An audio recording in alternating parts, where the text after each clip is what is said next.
Now, in preparation for today's session, you should all have the following items. You should have a towel to wipe your brow when you get a big sweat up today. You should have a drink bottle and make sure there's some water in there. You should also have a foam roller. All right, and the last thing is a spiky ball. If you don't have a spiky ball, you can just use a tennis ball or something of that size. And I also strongly recommend, if you're outside in the garage or anywhere that's a really hard surface, grab yourself some kind of foam roller so that when you're laying down on the ground, you don't get cold or you're not sitting on something too hard. All right, if you don't have any of these items, run away and grab them now while I quickly thank our sponsors. And before we kick off with Adam, I'd like to thank Spalding as the official ball partner to Basketball New South Wales, and also to remind everyone that we are now less than 1 year away from the FIBA Women's World Cup, which is hitting Sydney in September 2022.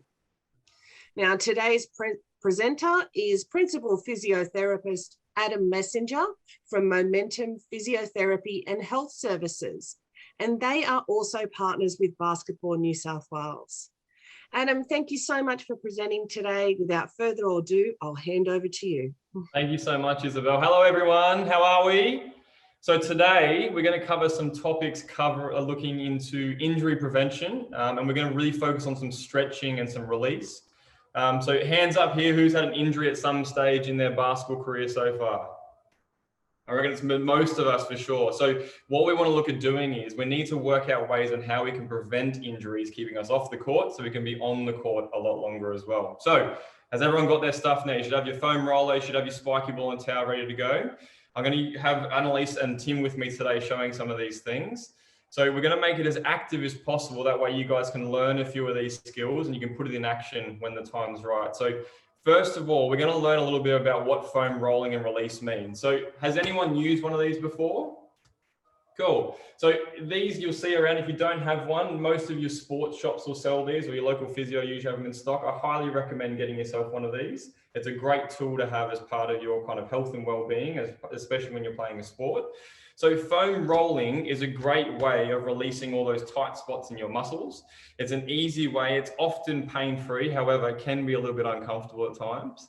But it's important to make sure it's a useful tool to use in your kit as a way of preventing injuries or helping with recovering from injuries as well. So there's a few different ways to use it, which we'll go through today, but it's important to make sure you're using it properly. And if you are in a lot of pain while using it, have a break, come back later. If it's still sore, give it a miss, and you can always bring it in the next day or next time you're at training as well. Alrighty. So foam rolling, what does it do? So it helps us to increase our flexibility. So it's important to make sure we stay nice and flexible and mobile so we can run faster, so we can jump higher. If we're not, if those muscles are tight, it limits our ability to compete at our best. So that's the first thing.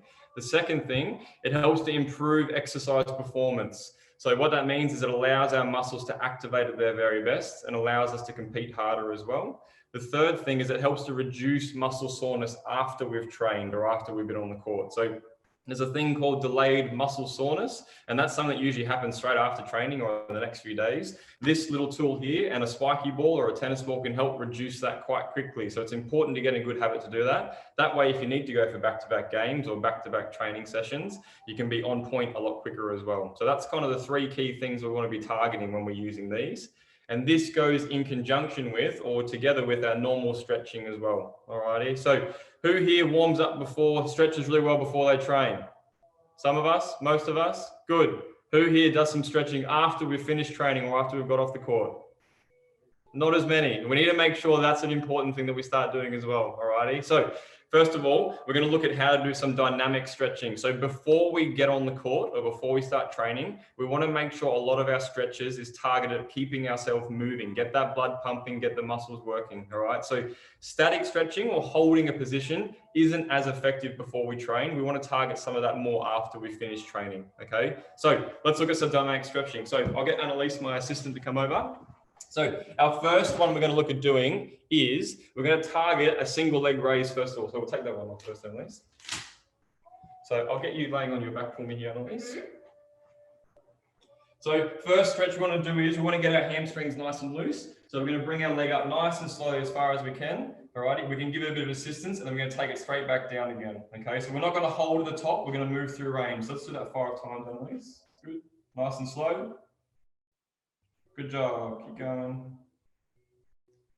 Cool, and now if you want a little bit more assistance with that one, you want to pull a bit further, what you can do is you can pop a towel over your foot, all right, and you can help pull yourself up into extra range as you get to the top and then lower it back down again, just like that, okay, all the way up. And you can repeat that 5 times on each leg as well. So let's swap the other leg on, please. And we want to make sure we're feeling that stretch down our hamstring, okay? Lovely. So a good method to use whenever we're doing our stretches is start at the bottom and make our way up to the top. So often a good place to start is through the legs, make our way up to the hips, and then we can make our way up through the back and the shoulders as well, alrighty? Perfect. Cool. All right, that one's all done. Let's jump you up, Annalise. Let's go into our lunge position, walking calf position. So on all fours. Yeah. So with this position, we want to make sure we're targeting our calf, and again, continual movement throughout. So get yourself up into your all 4 position. You want to make sure your bottom leg is out straight. That's the stretch position there. And then we can alternate, just like we're doing a mini running motion. Okay. Perfect. Good job. You'll feel that good stretch down the back of your leg. You will even get a bit of a stretch in your hamstrings as well, but this one's designed to target more the calf. Lovely. And again, about 5 reps per leg. Okay, that's all you need. Nice and slow. It doesn't have to be fast. You want to go nice and slow. Perfect. Lovely. Cool. All right, let's jump up from there. Next, what we want to do, we want to look at targeting more down our hamstrings again and towards the outside of our hip. So I'll just bring this back a little tiny bit. All right, come over with me, Annalise. So what we're going to do is we're going to do our swing through. So face that way. Yeah. So facing, that's it. So put your arm up on my shoulder. So you can do this with a buddy or you can do it just against the wall. What we're going to do is we're going to get our legs swinging nice and all the way through. Getting that stretch down the back of our hamstrings. Again, not too quick, nice and slow. You want to feel that stretch down the back of our leg. Easy. And then we can swap directions and do the other leg. Now, when you're doing this with a partner, you want to make sure you're both doing the inside leg. Otherwise, you might fall over.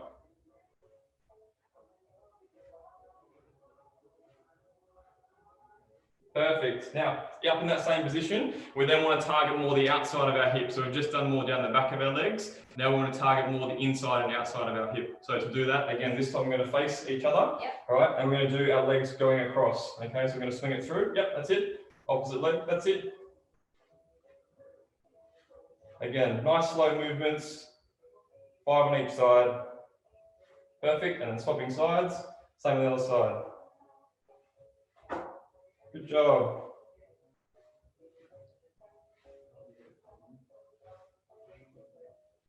Perfect.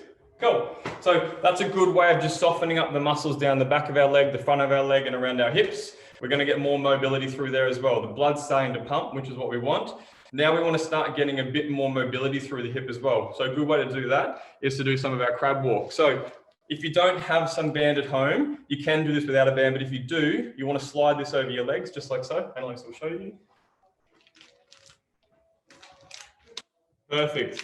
Now, when we do our crab walk, we want to make sure that our feet are always staying at least shoulder width apart, and we're going to step out just like a crab. You can do this with your hands too if you want as you do it, but we want to be walking side to side, just like Annalise.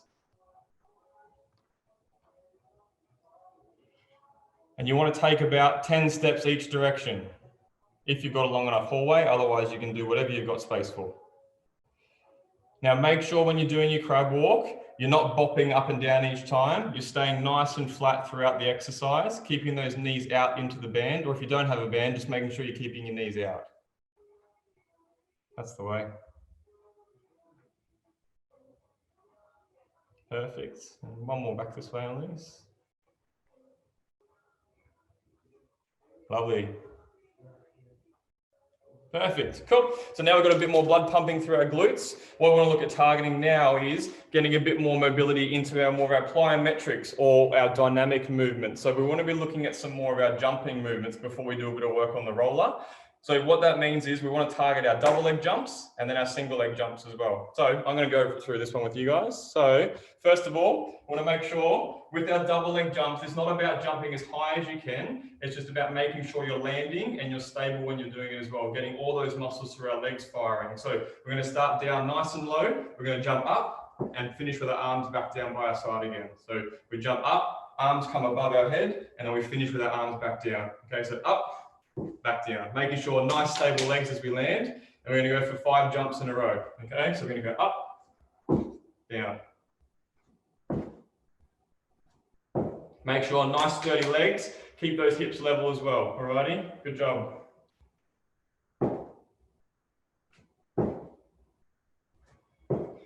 Perfect. So once we've done 5 of them, we're going to go just a single leg landing. So this time we're going to jump up off both legs. We're going to land on one leg. Okay, so it looks like this. Up, land. Okay. And again, make sure bringing those arms back down to help with your balance as well. Up, landing.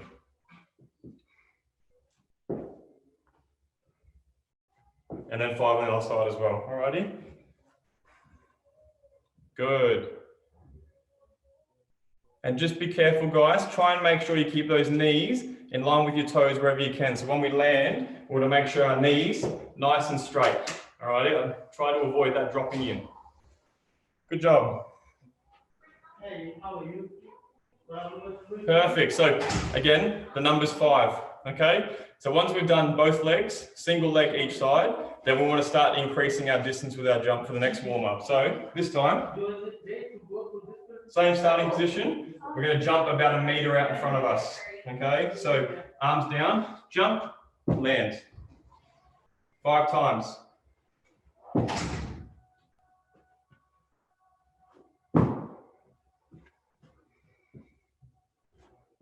Again, it's not about jumping super high. It's just making sure you get that landing correct.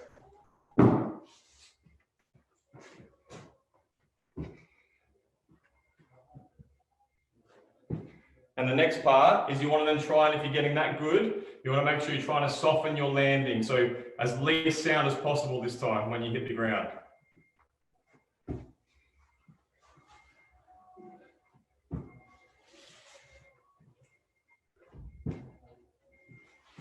Perfect. So blood's pumping, muscles are pumping.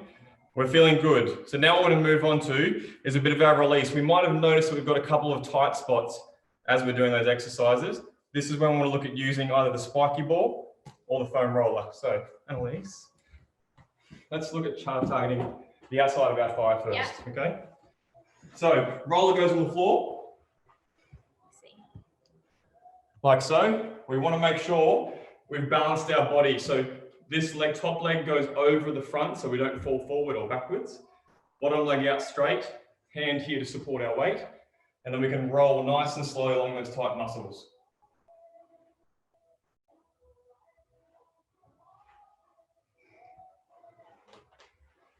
Now, if we find a really tight or sore spot, we can hold in that position and let that muscle relax a little bit before we move to the next spot.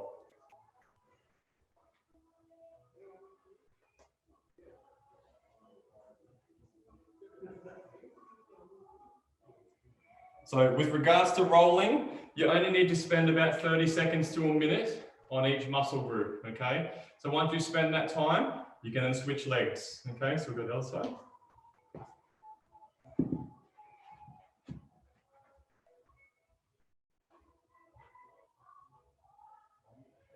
If you feel like you're not getting enough pressure and your balance is good, you can bring this leg on top of the other leg.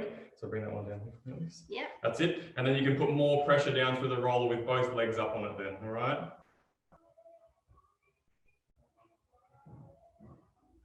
Lovely. Perfect. Alrighty. So that's if we're getting a little bit of soreness or tension down the outer thigh. If we're getting some soreness down the front of the thigh, exact same kind of concept, but we're going to put the roller down on the floor. Then we're going to this time come on top of it. Roller sits under the end, the front of the hip, down. Bring this leg out to the side slightly. We can balance our body weight then, and then we can move along the top of the roller, just like so.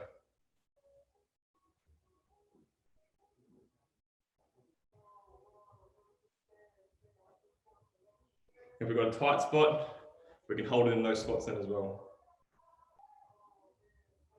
And again, 30 seconds to a minute per muscle group. So we finish on that side, and then we can move to the same on the other side.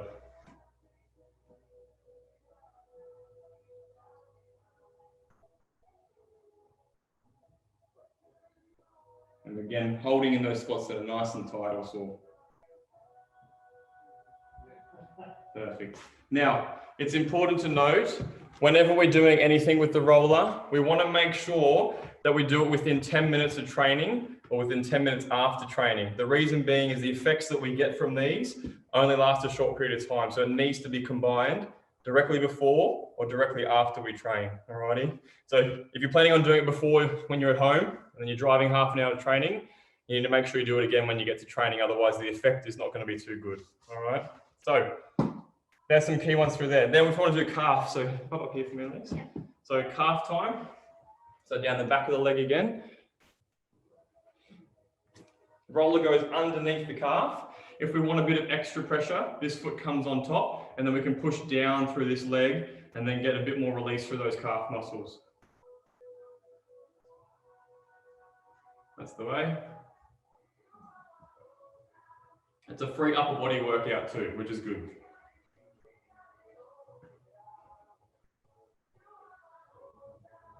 Perfect. Now, if there's not too many tight spots or not too many sore spots, work on it for a short time. You don't have to do the full minute, 30 seconds is fine. Move on to the next muscle group, okay?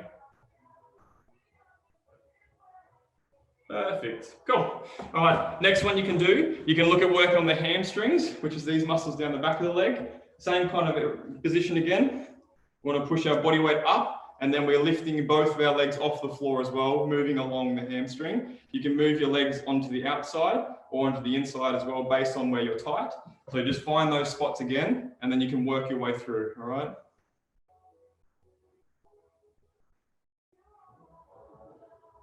Good. And we can swap sides. Now, just be careful when you're doing the back of the knee. You don't want to come this far down. You want to make sure you stop at where the muscle ends. If we go on the back of the knee, it's just a bit tender there, and you won't get much of benefit from that anyway.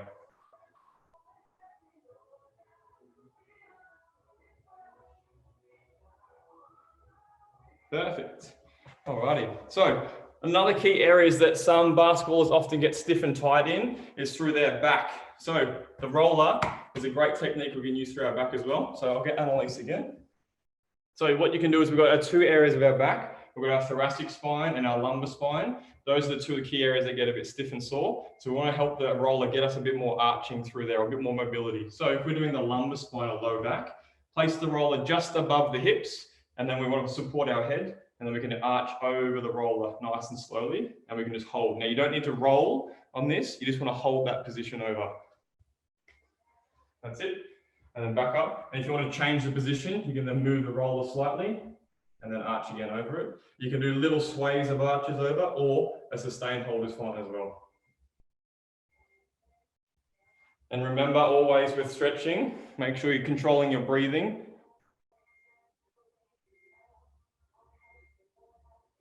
Perfect. Now, when you've done your lumbar spine or your lower back and that's feeling nice and mobile, then we can move towards the upper back. So again, roller comes up a bit higher this time, always supporting the head so we don't hurt our neck, and then we're going to be arching a bit further over. Now, as you go higher, the bottom's going to want to lift off. You can lift off slightly, but if you're able to keep your bottom down, do that, and that'll give you a nice stretch down throughout the whole back.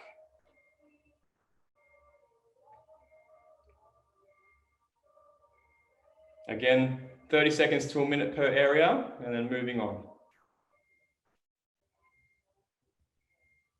Perfect. All good. So that's kind of the gold standard when it comes to rolling. That's how we target those key areas. Now, if we find that we're rolling and there's some little spots that just aren't going away and they're really quite sore and tight, that's when this bad boy comes in. So spiky balls are very firm and they're very effective at releasing those spots. The other option is a tennis ball, which is a bit softer, but it may not hit those spots as well. So if you can get your hands on something a bit firmer, you can get spiky balls, cricket balls, hockey balls, anything that's a bit harder, they can be quite helpful. But just be careful around bony areas as it can be a bit tender as well, okay? So if we're targeting that, let's say our calf was tight. I'll get you to pop down here, Annalise. Let's say we found a really tight spot on the inside of our calf under here. We can then use the ball to get a bit more localized pressure. So what we can do is, same kind of position as the roller, we're going to place the ball under, we can bring the other leg on top, and we're going to compress that into the ball there as well. And that can give us a nice release in that area. Again, you can roll around or you can do a sustained hold. And then you be the judge of how sore it is and then how much you want to move it around as well, okay? So some key areas that get really locally tight are the calf. We get a lot of tension around the hip up here as well, on the hip flexor, and as the glutes as well. So if we're doing the glutes, what we're going to do is place the ball here, straight underneath the glute, cross the foot over, and then if we want a bit of overpressure, we can then try and stretch that leg away, and that'll give us a good deep stretch under the glute as well.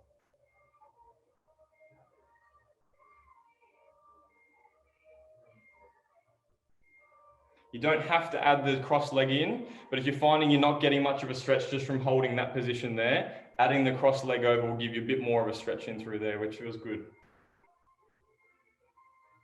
Perfect. And if you want to do the front of our hip, so this time we're going to roll you over, Annalise. So again, targeting through the front, this section in the hip here can get quite tight, particularly a lot of jumping sports. So we want to make sure we bring the ball directly under there, and then we have our body weight that sinks directly on top of the ball then. Same as the roller, 30 seconds to a minute in each spot.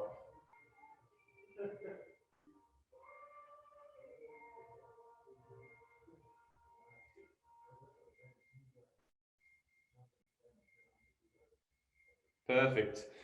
So that's how we're going to use the roller and the ball, okay? So the important part about a warm-up is trying to get our muscles working, trying to get the blood pumping. We want to make sure we're focusing on dynamic movements, and then we can finish it off with releasing with the trigger point ball, the spiky ball, and the roller.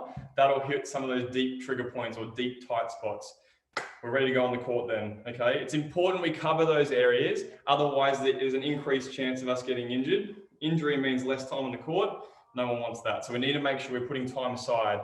Ideally, you want to be stretching or releasing for about 10 to 15 minutes before you actually get on the court, okay? So we all need to get to training a bit earlier, that means, and put in the effort to do that, alrighty? So we've just been on the court, then we're coming off the court. It's all about making sure we're calming our body down. We're trying to cool down, okay? So we can look at targeting then, trying to bring in some more static type movements to start slowing our blood supply down, cooling those muscles down, and decreasing the chance of us getting soreness after the fact, alrighty?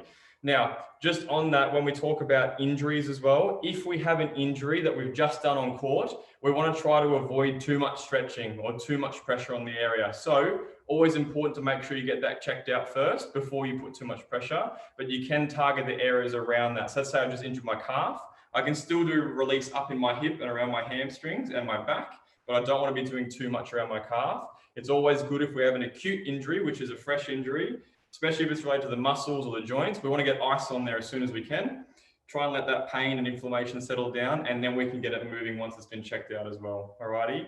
If we are just generally stiff and sore after we've trained the next day or later that night, you can get a heat pack on those tight and sore muscles. That will help to bring the blood back to the area. That'll help flush out all the bad fluids and let that muscle relax away a bit as well. So ice for a new injury, heat we can use later if the muscles are feeling a bit stiff and tight. Alrighty.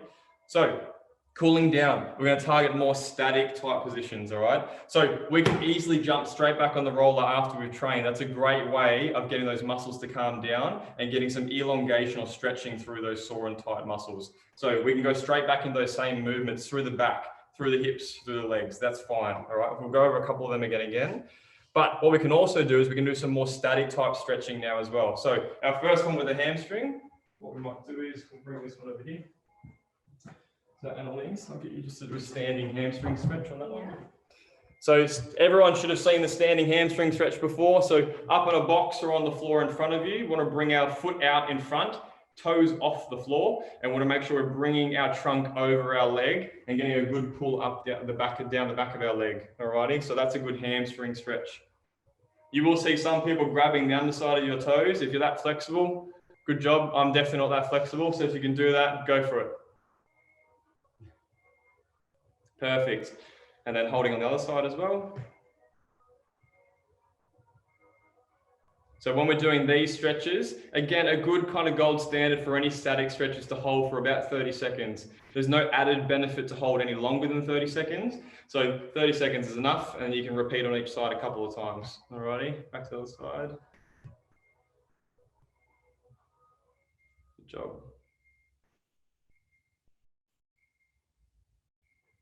Perfect. So that's a good quick static stretch for your hamstring one, which again is done as part of your cool down at the after you've trained. All right. Next one we can do is our hip flexor. So I'll get you down into your lunge position for me. That's it. So what we're going to do, we might swap sides so we can see the other leg first. That's it. So what we're going to do with this one, we're trying to target the leg that's going back behind us. Okay. So we're going to have this leg down on the floor. We're going to then push our body weight forward and then into a lunge position. And that's going to give us a good stretch down our back leg through the anterior thigh. So through this muscle at the front. Okay. Again, holding for about 30 seconds. If you want to add an increased stretch, what you can do is lift your arms up above your head and you can kind of lengthen that through the spine, and that'll elongate through here and give you more of a stretch in through the front of the hip as well. All right. Again, about 30 seconds at a time. Perfect. And swap to the other side. So 30 seconds is the number to remember. So rolling, release, stretching, 30 seconds.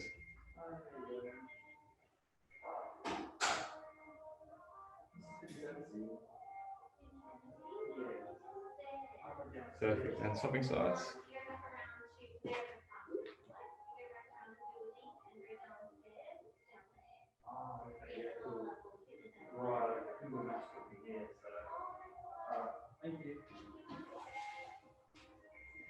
Lovely. So you'll notice that a lot of our targeted stretching and release when we're part of our cool down is again trying to slow things down. So we're not trying to be as dynamic and warming things up in the same way we are at the beginning of our session. We're trying to slow things down. So we don't need to worry about doing any of our jumps. We don't need to worry about doing any of our other kind of specific training drills at this stage. A gentle walk or a jog around the court is enough to let that blood starting to settle, and then we can jump straight into these stretches. Okay, so start is all about getting things going, end is about slowing things down and being more comfortable with that as well. Okay, the next one we're going to do is our pigeon stretch, which is a good one for our glutes.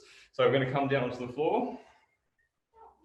So we're going to bring this leg down in front of us. Sorry, I'll bring that down a bit. We're going to bring this leg down in front of us. Actually, I'll get you to face the computer so we can see it from the front. No, sorry, face this way. Face this. Yep.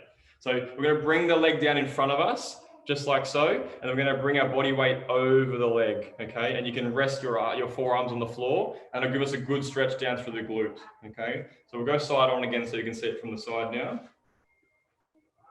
So leg goes down in front of us. We then bring our bottom leg, the back leg down straight, and then we sink down over the hip, and that's going to give us a good stretch in through those glutes. Again, holding for 30 seconds.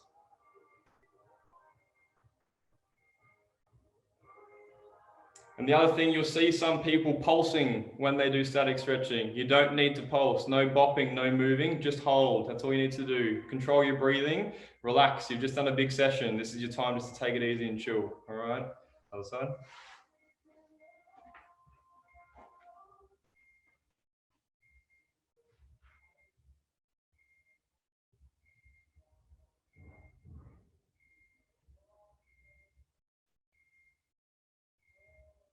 Perfect. Cool. So again, much like when we did our warm up, if we are finding that we're still a bit stiff and sore after we've come off the court and we want to target more of those spots, then we can grab the roller out at this stage and we can do some more release points as well. Okay. So again, we can work through the calves, we can through the quads, the hamstrings, the outside of our thigh, and we can do some work up into our back as well. Alrighty. So let's use the ball this time as well. Let's pick a few extra spots this time. So another few key areas that we can get quite tight. We've seen the glutes, we've seen the calf, and we've seen the front of the hip. We can also get some tension through the back. So I'll get you down again for me, Annalise. So I shouldn't use black on black, but we can use the ball for the back. So again, we don't want to be pushing this on the actual spine. We want to be going either side of the spine, okay? So we want to make sure it's off to the side. So the spine's in the middle here, and then we can rest our body weight over it. We can then put our full body weight over it if we want, supporting our head, and we can arch backwards as well. Let that sink in and then hold, all right? Beautiful, and then just back up. And we can find the new spot. Let's say we go the other side now as well. Then we can sink in. You don't have to take your body weight all the way over. You can just hold in those upper ranges. That's fine. And you'll know when you get a spot, it'll feel tender. So that's the spot to go. But again, it should settle. So after you hold for about 10, 15 seconds, you can pop up, 10 to 15 seconds, that muscle should release. If you aren't feeling better in that spot after about 10 to 15 seconds, it means you're probably either pushing on an area that's a bit injured, or it may be an area that's more bony, okay? So if it's not settling, make sure you have a bit of a break, move to the next spot, and then you can continue from there as well. But if it's not settling after 15 seconds, move on straight away. Otherwise you might cause some damage, okay? Which we don't want. So another one you can do is working, some tight areas we can get is through the shoulders when we're shooting as well. If we want to look it up in the shoulder area, we've got our shoulder blade that sits in through here. We can do directly between our shoulder blades as well. So pop down here. So we've got our shoulder blades that sit either side here. We've got our spine that runs down the middle. We want to target the ball either side of that. So the foam roller gives us general release across the back. The ball then gives us more localized release. So we can then position the ball, we come straight over, supporting the head always, and we can bring those shoulder blades out. That's it, or shoulders out, and then get a nice trigger point through there as well.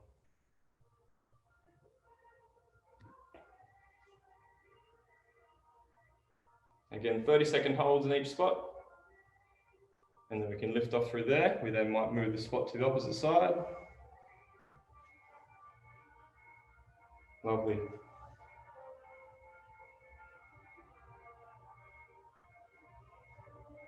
Perfect. Awesome. So on this as well, when you're at home, you don't have to only do this kind of trigger point release and ball release when you're at training. However, as I said before, you want to make sure you're coupling this always with some sort of mobility. So if you're at home, you can still definitely do this. You don't need to be at the gym or with your coach and with the team doing your training drills. You can do this stuff at home. So if you're going to do this, 10 to 15 minutes before and after you train, okay? So if you're warming up, like we said, more dynamic, if we're cooling down, more of that static, slowed down movements. But these two bad boys can be used at any time, but directly or before or after you train, all righty? So I will encourage you guys to get into using these. Get used to the feel of the roller and the ball. As I said, it's not always going to be pleasant. There will be times where it hurts a little bit more than others, but the more you get used to it, the better those muscles become relaxed. You can get them moving and it decreases the chance of injury as well, all righty? So ultimately, as a physio, it's our job to make sure we can keep you guys moving pain-free and get you back on the court as soon as we can. So definitely make sure you're using these guys as much as you can. All good? Lovely. Do we have any questions? We sure do, Adam. We have Fire quite a away. few. All right. So the first one is, when should you use ice and when should you use heat? Yeah, perfect. Good question. So we get this question a lot in clinics, and there is mixed research out there. Ultimately, we discussed a bit earlier, ice is for acute injury. What we're trying to do is we're trying to decrease the amount of inflammation and swelling we get in an area. So ice is a great way of doing that. So it also helps with pain immediately after. So let's use a sprained ankle as an example. If I've just rolled my ankle on court, I want to get ice on that as quick as I can. All right. So that's going to help with that swelling. It's going to help with pain, and it's going to decrease the chance that they're going to be a prolonged inflammatory or swelling process after. Heat is more used for general tension and stiffness. So if I've just woken up with a stiff back, or a few days after training, I'm a little bit stiff and sore, go for heat, that's fine, okay? But typically in the first period of time after an injury, ice is the best point of call. And that goes for muscle injuries too. So let's say I get a tear in my hamstring or my quad, you'll see the guys on the side of the basketball court after they've gone up for a layup and they've come down, they've landed awkwardly, they'll be on the ice straight away, okay? So definitely ice immediately after, heat down the track later on, okay? But typically if there's a lot of swelling there, I'd steer clear of heat because that can actually make it blow up a bit more as well. No worries. Okay, thank you. The next question we have is, should we stretch every day? Great question. If you are doing some form of exercise, highly recommend stretching with regards to that. The research shows that stretching on its own without exercise doesn't have long-term effects, okay? So what I'd recommend is, if you are going to stretch every day, you need to be doing something with that. And that could just be going for a walk down to the local park, but do some stretching first and then get moving as well, okay? But typically what you're stretching needs to directly relate to the activity you're about to do. So if I'm going for a walk, I probably don't need to worry about stretching my upper body too much unless I'm doing all these ones as I walk along. But if you're just going for a general walk, stretch your lower limb, your legs, that's fine. But if you're going to be doing shooting some hoops at home, definitely stretch out your full body first, do a bit of a warm up, do your dynamic movements, get out on the court or shoot some hoops, and then you can do a cool down straight after as well. Absolutely. Okay, now this question's one of my favorites so far. It's from Yep. Kyan. He says, what stretches can I do to get taller? That's a great question. The answer to that is sorry, your parents are to blame for that one, buddy. I don't know if there's much you're going to do to help get taller. However, it is shown that if you keep your body nice and loose, your body is freer to grow. So you want to make sure you do keep yourself nice and loose. The other thing as well is if you are tight, it often pulls you forward and that will actually make you shrink. So you want to make sure you stay nice and loose. All right. Okay. All right. From Marley, if you get a cramp, should you stretch or should you roll? Good question. So for this one, initially, you always want to try and break down that cramp response. So we're not trying to yank the muscle apart, but the best thing to do is definitely try and allow you to stretch gently and slowly through the cramp. Let that settle down, and then you can look at getting on the roller a bit later on. But you'll find those spots are going to be very tender where there's been a hot spot from that cramping. So it's highly recommended that if you're going to roll, do it a little bit later. Immediately during a cramp, try and stretch it out. And again, you'll see the guys on the court, if they get a cramp, they'll be on the ground, they'll be trying to stretch it out quick, smart. That's the best way to do it. But it's got to be slow and steady. If you try and go vigorous into your stretching, it will want to grab even further as well. Okay. All right. The next question is bumpy rollers versus the smooth roller. Which one's better? They're exactly the same. There's no benefit whatsoever. So in the end, the bumpy ones look cool, but there's actually not too much difference between them. The bumpy ones are often a bit firmer, so they can push a bit harder into it. So if you are someone that needs a bit more pressure, they're great for you. However, ultimately, it's going to do the exact same thing for you. Okay.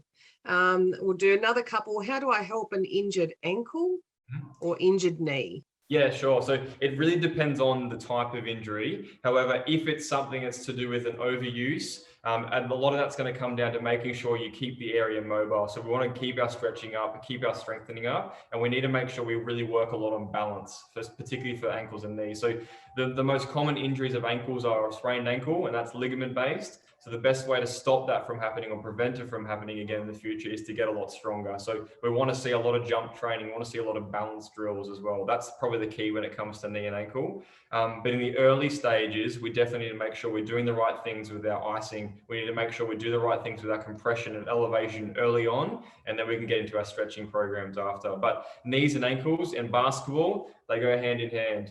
Most people that play basketball will have an injury to those areas at some stage in their career.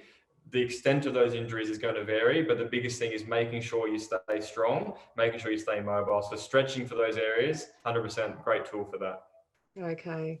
And one last question we'll go to. If you put ice on an injury when you've just come off the court, would you be able to go back on the court, or would it be best to stay off? A good question as well. It really depends on the extent of the injury. So unless you've had it assessed properly, it can be hard to know how much damage you've done. And the problem with icing is that it can hide some of that pain. So you may actually cause more damage by going on. So rule of thumb is if the ice comes out, you're done for the day, unfortunately. So, and that's the best thing to do then is rest. And then we can review the situation later on. It may be a small injury and it might have just been a bit of pain at the time. We can have assessment of that either with your physio or your coaches can look through that with you as well. And then we can get you back on the court as soon as possible. But typically once the ice is out, that's going to cause that muscle to seize up a bit. It's also going to cause that area to become a bit stiff. And if you go out and try and run on that after not warming up again properly, there's a chance you'll actually make it worse. So typically ice on, you're off. Okay, I do have one more. Sorry, we've been flooded with questions and I've got 25 in there. If you do incur an injury on the court and you don't have ice, what can you do? Yeah, so the best thing to do in that situation is you're not always going to have access to ice immediately. You want to make sure you're doing whatever you can to compress the area to decrease the amount of swelling you get, because swelling equals pain, and then pain is going to limit your ability to keep moving as well. All right. So typically, let's say it might be a muscle tear. We want to be wrapping that up as quick as we can. So it may just be a compression sleeve. It may be just coming off. If you've got a pair of skins or tights or something like that, you might be getting that on as well. But we don't want to stop blood circulation. We just want to make sure we're getting a bit of compression there. If you can't compress it, the next step is just to get pressure off that area. So if we've rolled our ankle, you want to get your foot up, and ideally you want to get that area up higher than the hips, okay? Because that way that inflammation can drain back away from the area. So if I've rolled my ankle, I want my foot up above my hips. So if I'm sitting on the floor, I want my leg up, and that's going to help just to drain that away. And then ideally getting ice onto it as soon as you can, which may not be till you get home. That's fine. Ideally as soon as you can though, all right? All right. Well, thank you so much for joining us today, Adam. My I pleasure. just wanted to quickly shout out to everyone. If you do have more questions, we will be sending an email out after the session. And Momentum Physio, which is where Adam is from, is in Mossman, Bella Vista and North Sydney. So if you live in Sydney, get down to Momentum Physio for all of your sporting injury needs. Any last messages, Adam? No, that's it for me. I think the biggest thing is, particularly now we've had a bit of hiatus away from the court, I really encourage everyone to make sure they get back out there, get moving as soon as they can. As things open up, we want to get you guys back out there as quick as possible. So we want the bodies to be ready. So get on top of the stretching, shoot some hoops in your backyard, keep yourself moving, and make sure that if you do get injuries, make sure you get it looked at, have a chat to one of us or your local physio, because we want to make sure that we prevent further injuries as well. Alrighty, be safe out there, have fun, and good job for everyone.